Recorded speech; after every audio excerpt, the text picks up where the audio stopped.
mili, 3,3 mili, tidak ada 3,5 tebalnya. Set, lep, masya Allah. Sampai menggok nih, sampai belok dia, saking tajamnya, mantep banget. Set, lep, masya Allah.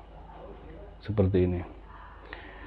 Willys Gen 2, Delman cap mata, Barsenso itu masih menjadi primadona untuk dipakai pisau dan golok sembelihan. Dan stoknya juga masih banyak. Di Sumatera sana juga masih banyak untuk stok. Sumatera, Kalimantan, Jawa Tengah itu masih banyak stok baja ini. Dan ini juga saya beberapa ngirim di bengkel untuk dijadikan golok dan pisau, dan saya nyetok sendiri di Gubuk GSN ini, tidak untuk saya jual ya.